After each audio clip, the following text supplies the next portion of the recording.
Welcome back to the Deep Dive. Today we're tackling what might be the most frustrating gap in any kind of personal practice. Yep. Especially with crystals or, deep energetic work. Oh, yeah. You know the scenario perfectly. We've all been there. Absolutely. You've just finished your ceremony. The Yep. room is quiet. Your intention is set, and you feel amazing, grounded, peaceful, connected. You're at that high frequency. You feel like you can take on anything the world throws at you with this incredible new energy. And then the real world hits. Maybe it's just traffic on the way to work, or a flood of demanding emails. Yeah. Or that one conversation you have to have that always pulls you right back down. And just like that, the high frequency feeling is gone. You crash. You're back to being irritated, stressed, So just ordinary. it makes the whole ritual feel pointless, doesn't it? That classic ritual high followed by the real life crash. It does. And what that tells us really is that the process was incomplete. It didn't have a proper anchor in the physical world. Exactly. So our mission in this deep dive isn't about adding more rituals or telling you to meditate for longer. Not at all. No. We are focusing on that critical final stage. How do you make the results of your ceremony actually stick?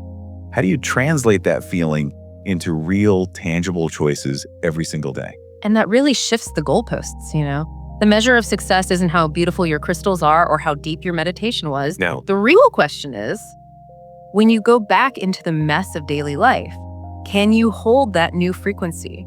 Even just a little bit. That's integration. Okay, so let's unpack this.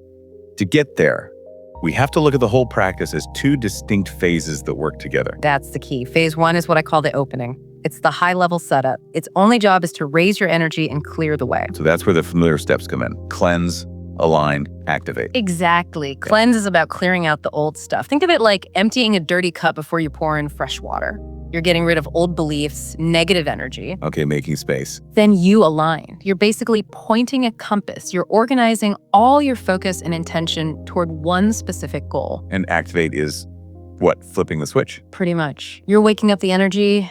You use your breath, silence, light, whatever your method is, to really charge that intention. So if phase 1 is that powerful, if it creates all this beautiful high vibration energy, why isn't that enough? Why does it just disappear an hour later? Because that energy has no container. It's unstable. It just dissipates into the air without a structure to hold it.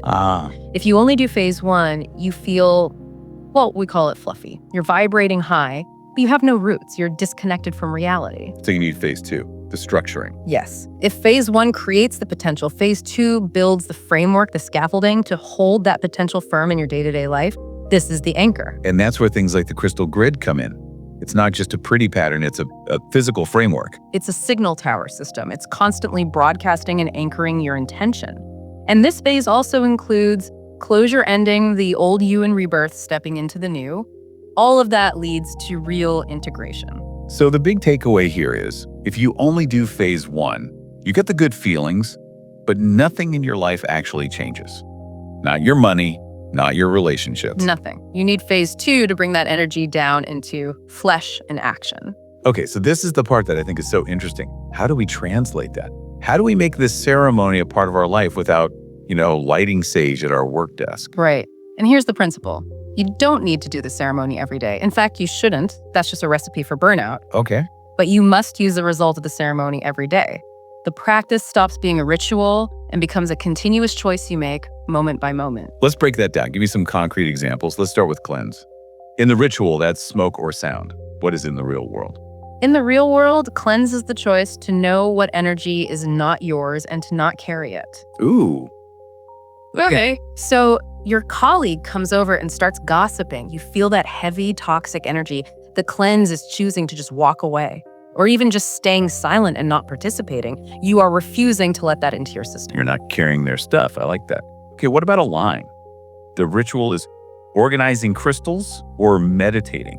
The daily practice of align is choosing what supports your core intention, even if that means refusing something else. So saying no. It's very often saying no, gently but firmly, saying no to a task or an invitation that deep down pulls you off your path. You're protecting your alignment. Right, and activate. We think of this big energetic moment But in daily life? In daily life, activate is taking action even when you feel a little bit of fear. That energy you raise needs to move. If you wait until you're 100% confident, you'll wait forever and the energy just stagnates. So the action itself is the activation. The action despite the fear is the activation, yes. Okay, and the grid. How does that translate from a pattern of stones to, my Tuesday afternoon? The grid is your commitment to the long-term direction, no matter what your mood is today. It's maintaining those small disciplines, that grid in your heart, even when you're tired or feel lazy. It keeps you on track. I really love the translations for closure and rebirth. They feel so practical. They have to be. Daily closure is just not going back, not returning to explain or fix the past. You stop the mental loop of replaying that argument or that mistake. You just let it be done. Let it be done. And rebirth has to be gentle. It's not about waking up as a perfect new person. It's simply about refusing to go back to being the old you. You allow for messy, slow growth without judging yourself by old standards. So what we're really talking about here is embodied spirituality. The work isn't happening on a cushion in a quiet room. It's happening in traffic, in meetings, in your relationships. Exactly. But because doing a full ritual every day would be exhausting, we need a maintenance plan. And that's where micro practices come in. They're tiny interventions, right? Tiny but powerful. They create what we call a time grid throughout your day to keep that new self stable. Okay, let's detail that time grid. The first one is in the morning. The morning activation, 1 or 2 minutes max. And rule number 1 is non-negotiable. Do not grab your phone first thing. Yeah, guilty. We all are. Instead, just take one deep, intentional breath, then touch your focus stone, the one you used in your ritual. This brings your mind back into your body. Feel your feet on the floor. And then you set the intention. Yes, but with a very specific question. Today, what one tiny behavior will help me maintain my new frequency? Tiny. Very tiny. Like, I will drink a glass of water before my coffee, or I will not complain about traffic. A small, achievable act that reinforces your stability. Love that. Then we have the midday reset. This is for when things get intense. This is the battlefield. So you have a few options. If you feel overwhelmed, that chaotic feeling, you use a mini silence ritual. 30 seconds, just close your eyes at your desk, be still, and break the pattern. Just a pause. A hard reset. If you feel drained, like you're scattered, you do a grounding. Feet flat on the floor, 3 long, slow exhales. Imagine all that stress flowing down and into the earth. It pulls you back into your body. And what if you're stuck on a decision? Feeling doubtful. Then you ask the question, is this truth or is this fear? Is my hesitation based on a real problem or is it just my anxiety talking? It cuts through the noise and helps you realign instantly. Okay, and finally, at the end of the day. The evening integration, 2 to 5 minutes before sleep. Put your stone nearby, and this is the most important part. Review only one thing you did well that day. Just one. Not all the things I messed up. No, never. Focus only on one moment where you didn't betray the new self you're building. I got angry, but I didn't yell, or I said no to that thing I didn't want to do. You're training your brain to see the success. You're ending the day with compassion. It lets your subconscious do the rest of the integration work while you sleep without all that judgment. So if we're doing these micro practices, how do we know it's working? What are the signs of success if it's not about feeling, ecstatic all the time? That's the trap. The goal isn't ecstatic. The true sign of success is ordinary but stable. A steady energy line, not a massive peak followed by a crash. Okay, so what would that look like in my actual life? Well, for one, a reduced need for external validation. When you feel full and stable inside, you stop trying so hard to prove yourself or win arguments. You're not seeking it from outside anymore. Exactly. 2, clearer boundaries without aggression. Your no becomes softer, but somehow much firmer. People just seem to respect it more because it's coming from a place of security and not defense. And I bet decision-making gets easier. So much simpler. Your body, your intuition just gives you a clear signal. This isn't right, and you can walk away without all that second guessing. So it's a quiet confidence. The energy is stable, not necessarily high. That is the goal. Stability. You can handle life's ups and downs without getting completely thrown off course. But it's so easy to fall off track. Where do people go wrong here? What are the common pitfalls? Number 1 is definitely misdirected effort. Willpower burnout. People try to do the big, intense ritual every single day. Right. They burn out their willpower in 3 days, quit, and feel like a total failure. The solution is to just go back to the small, gentle micro practices. Okay, what's the second one? Switching focus too often. They'll use a new crystal, a new intention every other day. Your body never gets a chance to memorize a frequency. You have to stick with 1 or 2 core anchors for at least 2 weeks for it to become somatic. To let it sink in. Exactly.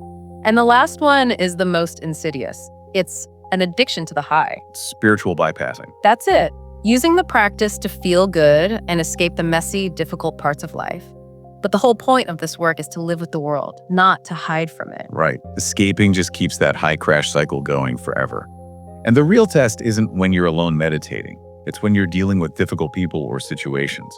And once you achieve this stability, you're ready for the next level. You're ready for the field tools for applying this stable self under real pressure. So we can start looking at more advanced things, like building an energy shield to handle toxic energy, not as a wall, but more like a filter. A filter that protects your stability. We can also look at how to attract abundance, which is all about taking action from this stable frequency, and even clearing those really deep old relationship patterns. With family or old partners, the ones that know just how to push your buttons. The old buttons don't work anymore when you've changed the wiring. So if you've done the work, the thing to remember is this: the practice doesn't end when you put the stone down. That's when it begins, the moment you walk out of the room.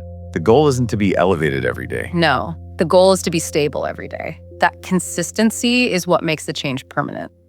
It's what makes regression almost impossible. Keep practicing the small choices, the micro practices, and holding that line. Thank you for diving deep with us. Until next time, when we start building that energy shield.